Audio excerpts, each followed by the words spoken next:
Tolkien es un mago de la creación de lo mítico y lo extraordinario, imaginando un lenguaje y un mapa propios, a la par con una variedad de personajes y situaciones que definen la eterna lucha entre la luz y la oscuridad.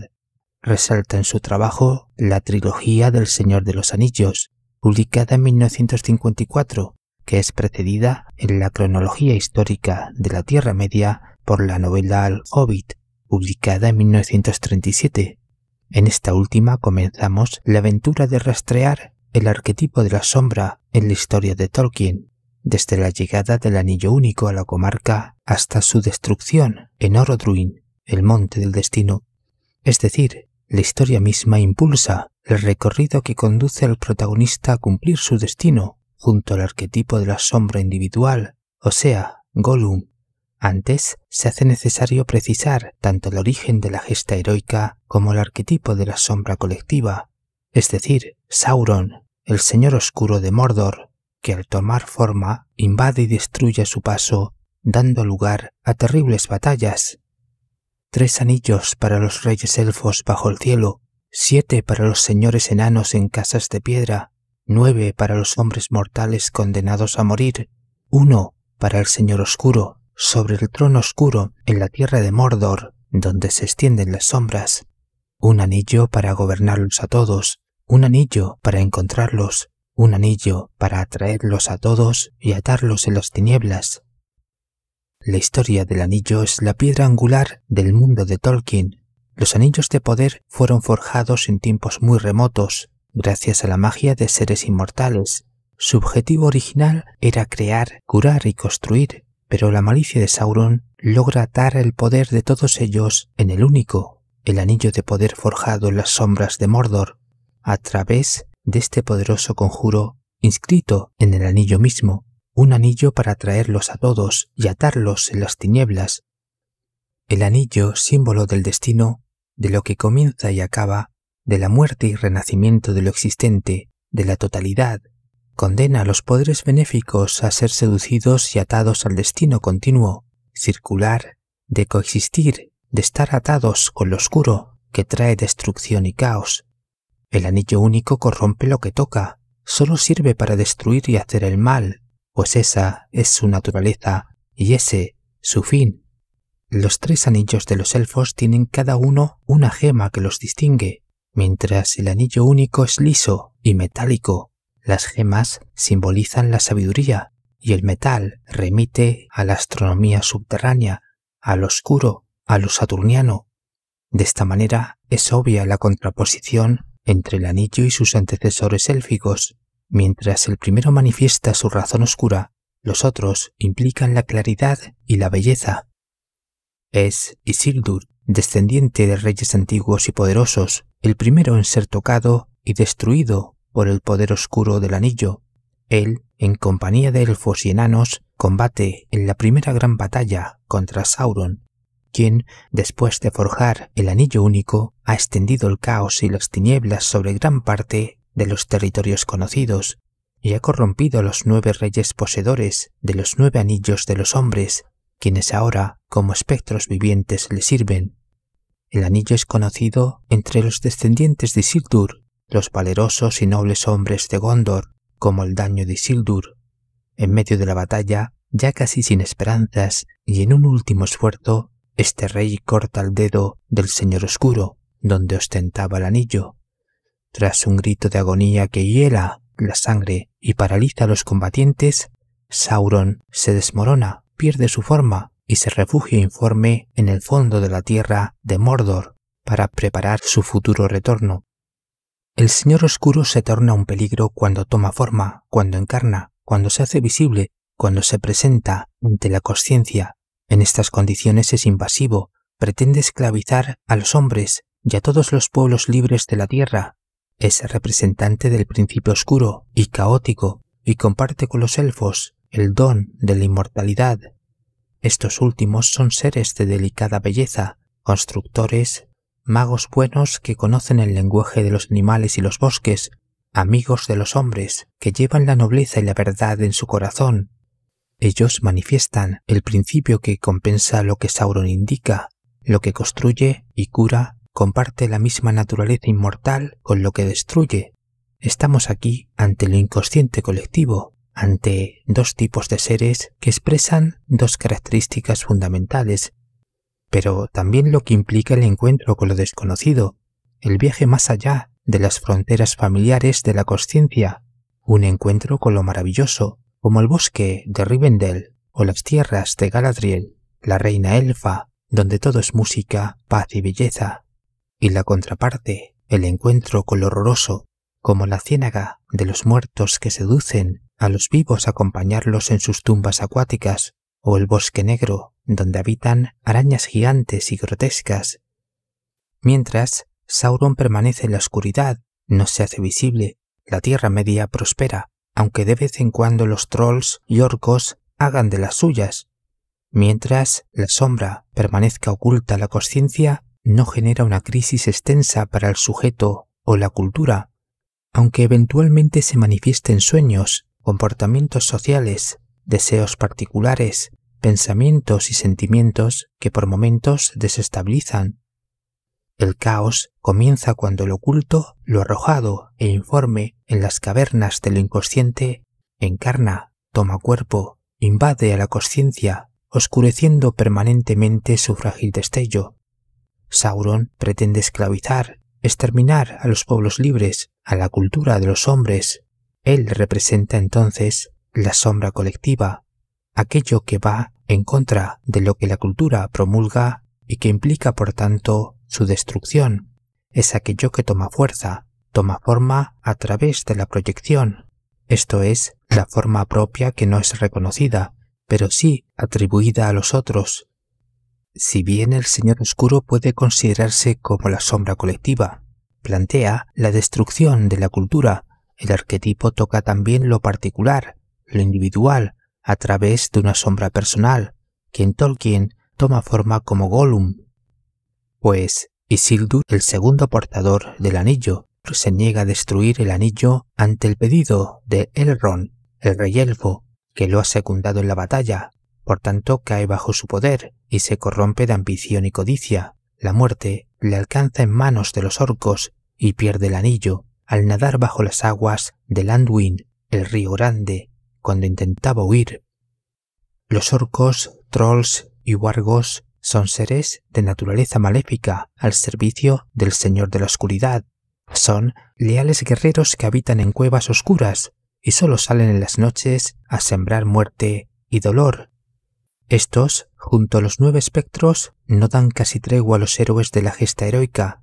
Siempre aparecen sorpresivamente obstaculizando el camino de los viajeros nocturnos, que se guían por la frágil luz de sus faroles, sus antorchas o la luna.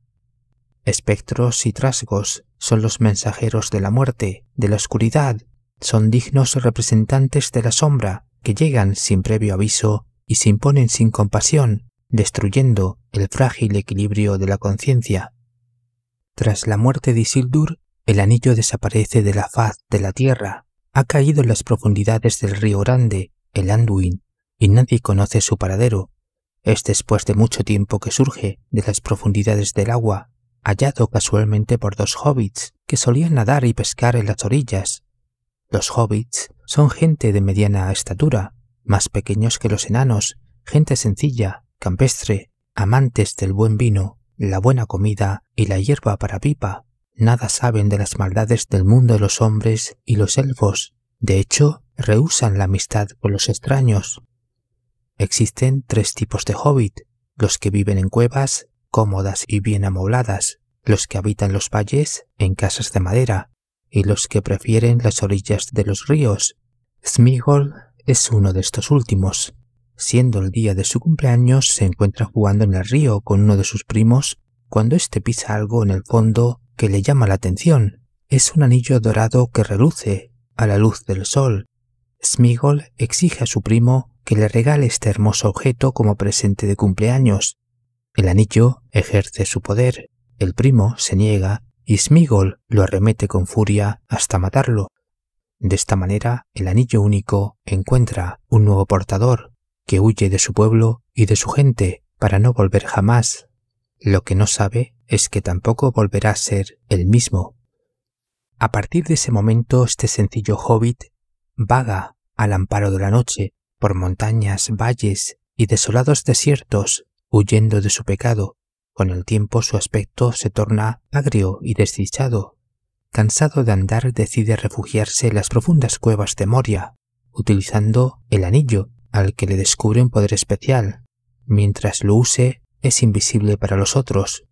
La invisibilidad, la pérdida de la percepción de la forma, indica la naturaleza informe del oscuro, opuesto a la forma discriminada que permite lo luminoso, la consciencia. Gollum vive en las orillas de un lago subterráneo y aprende a comer crudo los peces que en él habitan. De vez en cuando asciende a las cuevas de arriba y, utilizando el anillo, roba comida a los orcos, llegando incluso a atrapar y matar a varios orcos pequeños para convertirlos en parte de su dieta. Así nace Gollum, hobbit deforme y reconocible como tal, de manos y pies planos, de tanto vivir en el agua, y de ojos amarillentos y grandes, de tanto habitar en la oscuridad. Su deformidad o su nueva forma es fruto fundamentalmente del prolongado contacto con el anillo. Gollum se ha oscurecido, el anillo único lo ha poseído, solo vive en torno a su tesoro, a su regalo de cumpleaños. Del hobbit bonachón no queda más que una voz. En este ser hablan dos, en él coexisten Sméagol y Gollum. El poder de la oscuridad ha alcanzado a Sméagol. Gollum es ahora uno más de las huestes de Sauron, aunque algo del viejo hobbit aún se evidencia. La consciencia lanza en lo oscuro de la psique todo aquello que no entra en lo aceptado y reconocido como bueno por el individuo y la cultura, esto es, la sombra personal. La sombra conforma en parte el lado oscuro que es proyectado por el ego, constituye el yo enajenado, el hermano oscuro del alma, la bestia interior, el doble, el gemelo desconocido, que es proyectado por nuestro ego. Gollum es el hermano gemelo de Sméagol. Ambos comparten un mismo cuerpo, aunque el primero haya adquirido, con el tiempo, la voz cantante. El arquetipo de la sombra configura la existencia de un saco individual, de un talego, donde escondemos de nosotros mismos todo aquello que nos resulta pueril e inaceptable, aunque en sí mismo no lo sea. El señor oscuro ha tocado al alegre hobbit y le ha dado paso al despliegue de aquello de sí mismo que no sabía. La sombra es entonces aquello que no deseamos ser, pero que sin embargo nos asalta con sus contenidos y con el terror de encontrarnos al otro en un camino en el que pensábamos que únicamente nos hallábamos nosotros. Eso mismo creía Bilbo Bolsón, hobbit amigo de las cómodas cuevas, cuando huía de los orcos de Moria y escondiéndose a ciegas por los túneles, creyéndose solo y a salvo de la ferocidad de los trasgos, pisa un objeto metálico en el piso. Es el anillo que Gollum ha perdido en una de sus rondas. Un poco más adelante, sorprendido, asaltado por el siseo de este, que sin saber aún de su pérdida, habla con su otro yo en el centro del lago. Como ya había comido, este ser no devora a Bilbo, pero le propone un juego de acertijos a cambio de conducirlo a la salida de la montaña de Moria. Bilbo, buen hobbit de la comarca, ha iniciado de manera inoportuna esta aventura, que lo tiene ahora al lado de semejante criatura. Como a todo héroe, esta gesta se le ha impuesto y se le revela un mundo insospechado, donde queda expuesto a una relación con poderes que no se entienden correctamente. O sea, no fue una alegre elección, sino más bien una simpática invasión del mago Gandalf y unos enanos que lo empujaron a la aventura en contra de su voluntad, para ser ahora el saqueador entre un grupo de 13 enanos que quieren recuperar el tesoro robado y oculto en las cuevas de Moria, bajo el vientre del dragón Smaug. Así, en medio de esta aventura, el anillo encuentra a un nuevo portador. Los acertijos se le han acabado a Bilbo, nada se le ocurre y es su turno. Sabe que tiene que ganar, o si no, podría ser la cena de Gollum. Bilbo se pellizcaba y se palmoteaba, aferró la espada con una mano y tanteó el bolsillo con la otra. Allí encontró el anillo que había recogido en el túnel y que había olvidado. Gollum no adivina el acertijo, así que Bilbo gana y exige que le cumpla la palabra de llevarlo fuera de las cuevas. Aquel le pide que lo espere un momento, mientras va por algo para acompañarlo. piensa tomar el anillo y matarlo mientras es invisible, instante que el hobbit aprovecha para huir. Un terrible grito le llega desde atrás. Gollum ha descubierto que ha perdido el anillo que solía guardar en el islote donde habita en medio del lago. Sale en persecución del ladrón. Era eso lo que tenía en el bolsillo, y Bilbo en la carrera cae y se mete por accidente el anillo en su dedo. La criatura pasa por encima de él sin verlo, y Bolsón se da cuenta que este es mágico, que lo hace invisible, así que sigue a su perseguidor sin ser visto hasta la salida de las cuevas, donde él cree que se ha dirigido el timador, y así huye de las cuevas brincando por encima de Gollum, que lo siente, pero no lo ve, y se queda llorando desesperado sabiendo que su anillo, su tesoro, lo ha perdido para siempre. El hobbit lo podría haber matado, pero tuvo compasión por Gollum. La aventura de Bilbo terminará con la destrucción del dragón Smaug y la recuperación del tesoro que había acumulado robando y asesinando a hombres y enanos. El dragón, figura mítica de todos los tiempos, recuerda que la sombra tiene en su interior tesoros ocultos, pero que no es el simple hecho de tomarlos, habrá que vérselas con el dragón y salir ileso. Bilbo hará uso de su capacidad en los acertijos para evitar ser destruido por el dragón. Al igual que Gollum, el dragón gusta de los acertijos, de lo paradójico que indica una respuesta desconocida. A diferencia de Sméagol, Smaug es un ser antiquísimo, hijo de una estirpe altiva y poderosa, astuto y con una voz que hipnotiza, inmoviliza para luego atacar. Es el guardián de los tesoros que habitan en la oscuridad, en las cuevas profundas de la psique. Bilbo volverá a la comarca con su parte del tesoro y con la eterna amistad de elfos y enanos, los representantes del principio bienhechor del inconsciente. Mucho tiempo después será Frodo Bolsón, sobrino de Bilbo, a quien Sméagol guíe hacia Mordor, el monte del destino, donde el anillo fue forjado para tirarlo al fuego de la montaña y destruirlo. Si Gollum es la sombra que cada uno lleva dentro de sí, sin saberlo, sin quererlo saber, Sméagol y en general cada hobbit es la persona. La persona es la fachada, en tanto significa el yo que se presenta al mundo externo, de acuerdo con las normas de la apariencia y de los roles que en la sociedad o la cultura se piden para poder pertenecer y permanecer en ella. Los hobbits son un pueblo tradicional, no gustan de los elfos, magos y enanos, que a sus ojos son excéntricos y de poco fiar. Bilbo, tras esta aventura, regresará a la comarca para encontrarse con las miradas desconfiadas de su gente, que no volverá a verlo como antes, pues cuenta con amistades extrañas, y nadie se explica para qué un hobbit se alejó tanto tiempo de su hogar. Nada bueno habrá de ser. Por esto, hasta cierto punto, también Bilbo y Frodo encarnan la persona. Ambos se encuentran en sus respectivos viajes con Gollum, ese otro hobbit, que ya no lo es, pero que despierta en ellos lástima, una súbita comprensión que les impide dañarlo. Él es su hermano gemelo, en tanto fue hobbit, su doble oscuro, en tanto es ahora Gollum. Algún papel tiene en esta historia, le dice el mago Gandalf a Frodo, cuando éste reniega de la criatura, criticando el hecho de que su tío no lo hubiese matado cuando pudo. Solo hasta el final, en Orodruin, se sabrá cuál es este papel y la importancia del mismo para que la misión de destruir el anillo único fuera cumplida. Estos hobbits son también la encarnación del héroe, que ha de traspasar las fronteras conocidas para encontrarse con lo desconocido, con lo ignoto y lo extraño, desde elfos hasta orcos, y cumplir así con su destino que espera a todo aquel que corra el riesgo de encontrarse consigo mismo. Durante muchos años guarda Bilbo celosamente el anillo. Solo Gandalf sabe que lo posee. Tras muchas pesquisas, el mago ha venido a visitar a su amigo Bolsón.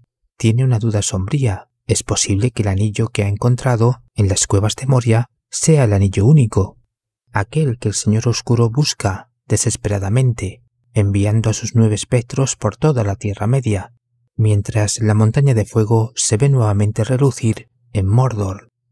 Así comienza El Señor de los Anillos. Ahora Frodo será el portador. Su tío ha envejecido. El portar el anillo le ha dado una longeva vida, pero también una herida imborrable.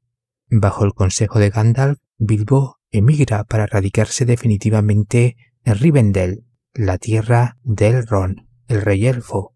Pero antes ha de dejar el anillo a su sobrino Frodo.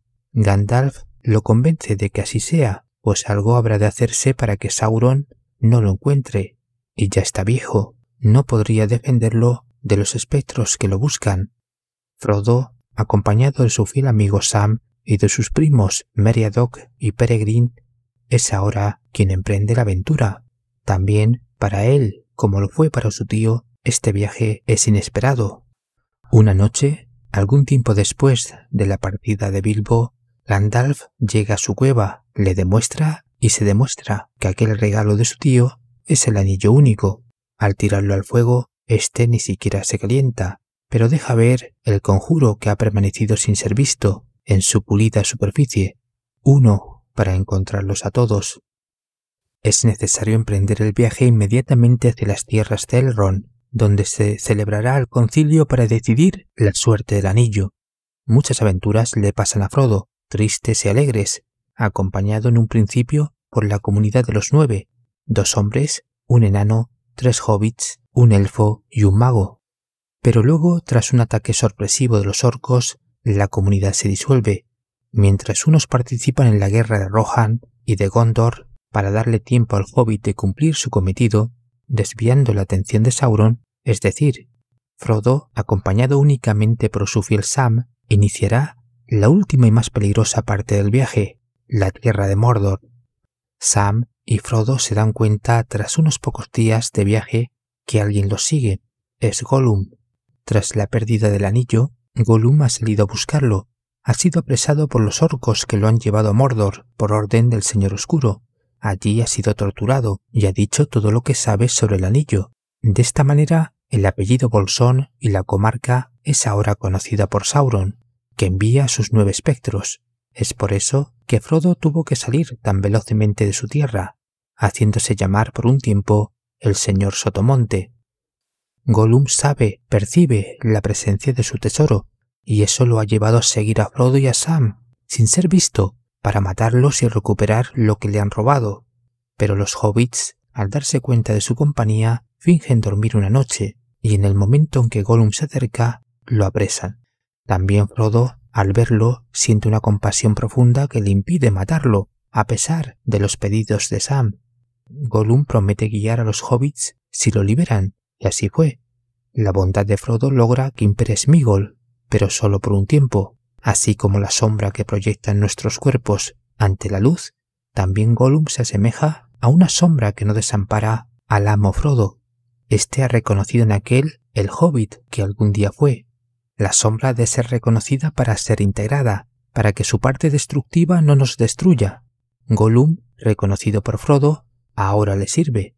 No obstante, tras el encuentro con Faramir y sus hombres, que apresan a Gollum sin que Frodo pueda evitarlo, es el hecho que permite que Sméagol pierda el poder sobre la criatura, que ahora maquina una forma de apoderarse del anillo único. Ella, la araña gigante, que habita en el interior de las montañas que rodean a Mordor, será la trampa de Gollum, quien dirija a los hobbits por las cuevas, que son la única entrada donde los orcos y trolls no los verían. Pero la araña custodia esas oscuras y laberínticas cuevas por las cuales Frodo y Sam deben atravesar, pero Sam salvará la situación. La araña, esa madre que destruye a sus hijos, que atrapa y devora, es otra representante de la sombra, más antigua que los orcos y trolls, temida incluso por ellos. Representa lo más instintivo que anida en el lado oscuro, una de sus formas más primigenias. El instinto humano ha sido relegado por la cultura, reprimido por ella, forma parte ahora de la sombra, de lo que es negado por el ego. De ahí que emerja de su cueva con la fuerza de devorar la carne, aniquilar a la razón y devorar a la conciencia. Los hobbits ni siquiera sospechaban de la existencia de la araña, no sabían que aquellas cuevas eran su hogar, no la reconocían siquiera en la extraña sustancia pegajosa ni en los hilos gigantes que en forma de red cubrían algunas entradas laterales del túnel. Sin duda, Gollum los ha traicionado. Frodo ha reconocido en la sombra su conexión con la persona, pero no a la sombra misma, que se ha hecho sentir ahora en una de las más primitivas y mortíferas de sus formas. Seguirán Sam y Frodo el final de su trayecto, creyéndose solos, pero Gollum, que se ha dado cuenta de que se han salvado, los sigue sin ser visto. La sombra nunca abandona. Al llegar a la cima misma del Ordruin, la montaña de fuego, al momento de lanzar el anillo a las profundidades del volcán, Frodo duda. El anillo se aferra a él, no lo lanzará, es suyo, solo suyo, pero Gollum, desesperado al ver que su tesoro será destruido, se lanza sobre el hobbit ferozmente para arrebatárselo. Frodo se lo coloca buscando desaparecer y huir. Gollum en ese mismo instante lanza un mordisco sobre el dedo que lo porta. El anillo queda nuevamente en poder de Gollum. Frodo ha perdido el anillo y su dedo, y aquel que brinca de alegría en las orillas del cráter, sosteniendo el anillo en sus manos, pierde el equilibrio y cae con el anillo a las profundidades ígneas. La duda de Frodo es fruto del poder del anillo, de un oscuro poder que corrompe. Sin Gollum, el anillo no hubiera sido destruido en el monte del destino. El destino, lo inexorable, lleva consigo la acción de la sombra en cada ser y cada cultura. Frodo ha quedado con una herida psicológica imborrable, y la pérdida de su dedo es solo el sello de la aventura que perdurará en su corazón. Tanto él como Bilbo, como los portadores de los 3 anillos élficos, se hallarán al final en los muelles para embarcarse sin retorno hacia los puertos grises más allá del mar. Las heridas causadas en la gesta no se curarán, pero será soportable la existencia en aquellas tierras lejanas hacia donde la mayoría de los elfos han partido, pues es de allí de donde ellos proceden. El tiempo de elfos, enanos y magos, de lo mágico ha pasado, y ha llegado el tiempo de los hombres en la Tierra Media. Lo mágico y atemporal retorna a su origen, a lo inconsciente. Es el tiempo de la conciencia y la razón de los hombres y su cultura. Con ello parte también todo lo que la sombra ha tocado, todo aquel que la ha reconocido. Atravesarán el mar, las grandes aguas, para continuar existiendo lejos de la Tierra Media, reino que ahora pertenece a los mortales, mientras los elfos retornan a su jardín del Edén o a los campos elíseos, o sea, al reino bendecido de Valinor, también llamado las tierras imperecederas. Para los hobbits es el exilio que resulta del viaje que propició el encuentro con lo profundo. Ya nunca el sujeto es el mismo, ni vivirá igual tras la aventura. Lo que siempre fue reconocido como hogar no servirá a la existencia. Ya no habrá un hogar posible para quien ha caminado los senderos de lo inconsciente. Se sabe y se siente parte también de lo temporal. La comarca no es más que malla, pura ilusión, al igual que toda la Tierra Media, por lo que la gesta heroica de vencer la oscuridad individual y colectiva es recompensada con un viaje a la dimensión sagrada del dios Ilúvatar, representación mítica del dios cristiano, según Tolkien. Para terminar, ¿qué os parecen las novelas de Tolkien o las películas de Peter Jackson, basadas en la obra literaria del escritor británico? Buenos días, buenas tardes y buenas noches.